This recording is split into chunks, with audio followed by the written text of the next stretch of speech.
Okay, good morning. Today is Sunday and we are running 32k. This is what I'm going to eat in a day. So it's just gone 7:15. We've got a nice, very plain bowl of porridge oats.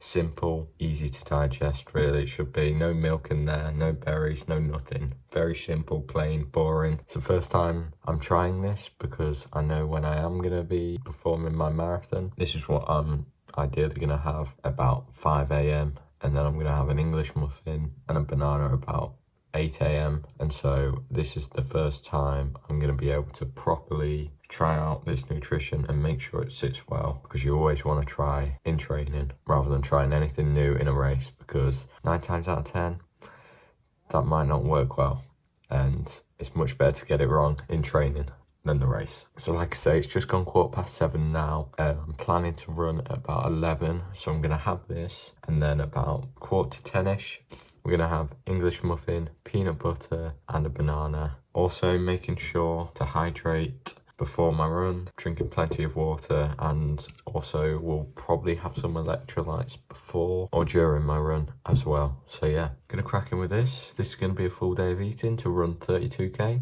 Hope you guys enjoy. Just like that, breakfast has been completed. I do want to give you a quick insight into how I approach nutrition.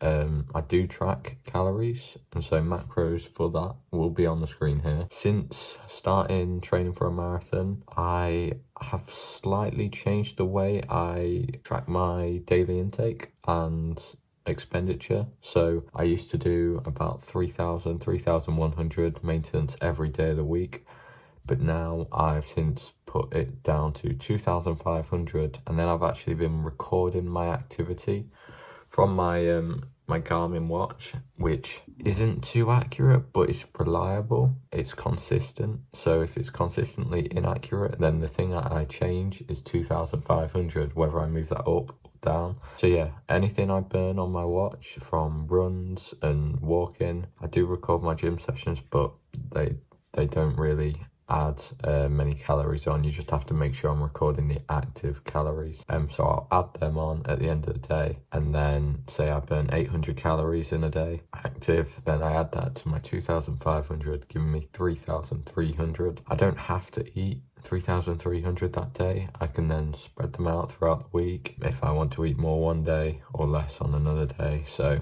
it gives you a bit of flexibility, I'd say. But that's how I'm approaching nutrition at the minute. As always, trying to get food sources from whole foods, high protein diet, good fruits and veggies, the basics of nutrition, to be fair. So yeah, I just wanted to give you that quick insight, and we'll get on with the rest of the day of eating with a big 32k run to come up soon.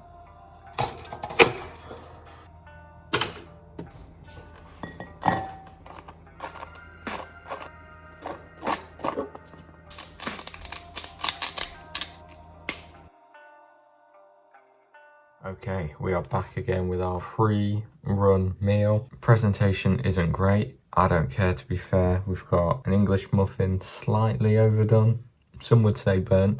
Peanut butter on there, sprinkled some pink Himalayan salt for some added electrolytes, and a banana as well for some more fast digesting carbohydrates. We're gonna have this, get changed, and within about half an hour, gonna be starting the run. Macros for this meal will be on the screen here. Yeah, simple carbs. I'm gonna be drinking a little bit of water with this as well. Give it half an hour and then we shall be beginning the run. Okay, so what you can see on the screen now is what we are going to be having during our run. 1 scoop of this High Five carbohydrate powder with some added electrolytes through the electrolyte tablet. And we're also going to be consuming 4 gels about every 6k, which should work out about every half hour.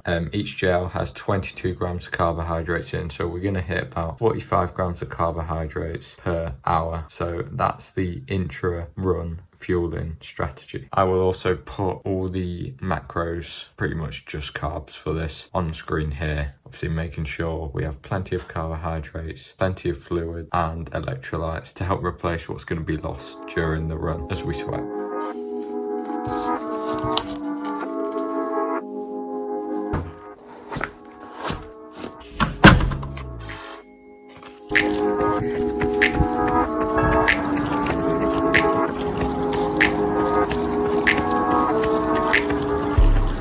We're 6k in, about to take our first gel. It's pretty hot out here, not used to running this late, so the heat's certainly getting to me, so certainly drinking a lot. Going alright so far, about to take the first gel.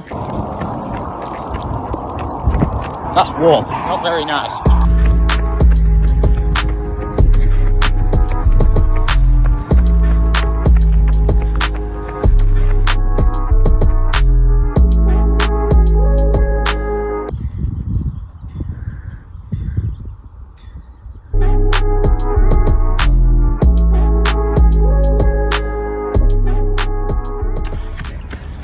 $26k has just gone. Can't lie, I haven't really been sticking to taking my gels at every 6k. It's kind of been every 6-7k, so it does the job. 26k, we're about to have our last one now. We've got a little bit of water left, but yeah, 6k to go. Struggling, legs keep ticking over. We'll get there, but yeah, gonna have this last gel now, and I'll see you when we get back inside in the cool now.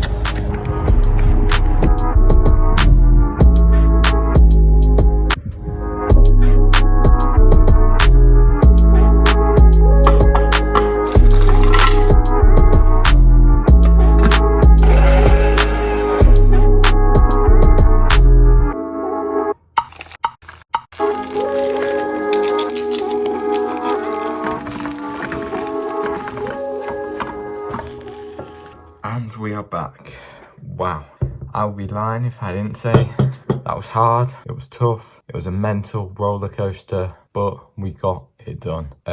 It's another step in the right direction, another milestone overcome, but yeah, that was very difficult. Stats for the run will be on the screen here. 32k in total. Glad to be back. As you saw, we have had a protein shake with a banana in, some quick carbs and protein to help us recover. I've now got some eggs, so just trying to get the calories in that I've burnt. I think I've burnt about 1,700, 800, so quite a lot. All about refueling, getting some proper food and nutrients on board. Main thing is protein to recover and carbs to refuel our glycogen stores. So I'm going to dig into this now, and yeah, I'll catch you later. Okay, so we are eating once again. Not gonna lie, I don't really feel that hungry, but I know from the calories that I've burnt and what I've got left to eat that I definitely need to get some more fuel inside of me. So we've got chicken, beetroot and rice. Not as much rice as I probably should have, but it's all that I had. So yeah, macros for this meal will be on the screen here. Some good protein, carbs and beetroot, solid antioxidant. At the minute, I feel like I'm definitely not going to hit my calorie goal for the day, which is understandable because of obviously how much I've burnt. Therefore, I will just carry it over to the next day. The only thing you do have to be careful with when doing this is you're burning a lot. Quite easily fall into a rabbit hole of just constantly being in a deficit, and you don't want to do that. I'm guilty of it myself, so really just try and stay on top and eat as much as possible during the next following days, and that's what I'm going to do. It is Easter after all, and I've ran 32k, so I think I'm going to treat myself to just one of these. Calories for this will be on the screen, but I don't care. My carbs were low from the rice, so I know it's not ideal, and I don't always have this, but it's a full day of eating, so I'm being honest, being truthful, and just showing you exactly what I eat in a day.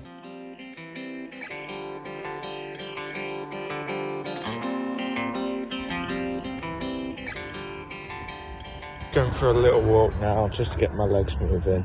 I just find movement is medicine at the end of the day. Helps kind of just reduce a bit of soreness. Done a bit of foam rolling, you saw probably earlier as well. Just helps kind of relieve that bit of soreness that I'm getting and just promote the blood flow.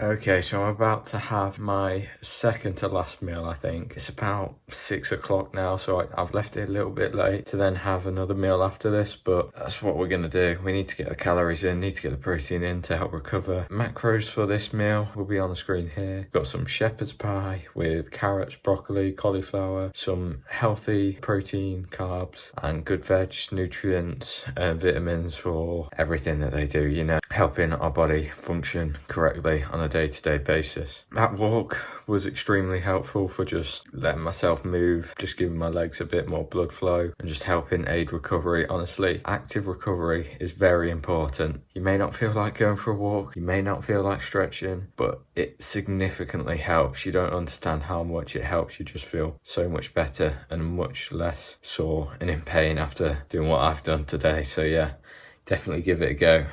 Gonna tuck into this meal now, and then I'll see you for the last meal of the day.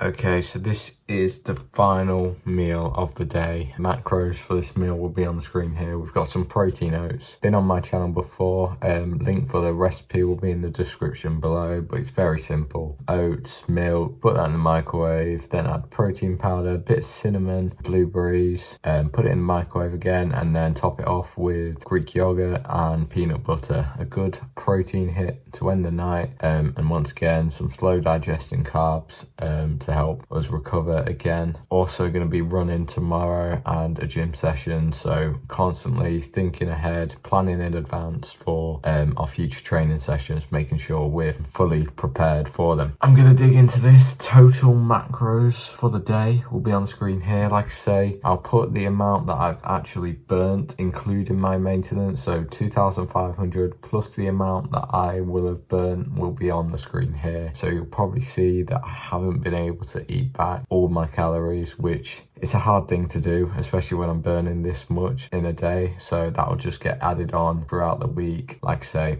I will admit sometimes I do fall below that, but my weight isn't significantly dropping. It's dropping a little bit, but if I see significant drops, then that will give me the urge to eat a bit more. But yeah, solid day of training and eating, plenty of food. It's tough. It takes its toll running. It's stressful on the joint, so making sure that you're fueling yourself, whether that's carbohydrates and also fluid intake, so electrolytes and water, are really essential to making sure that you don't bonk and ultimately you feel the best you can feel on your run. That's how I approach nutrition. I hope you've enjoyed this full day of eating, and let me know what other kind of marathon related videos you'd like to see on my channel.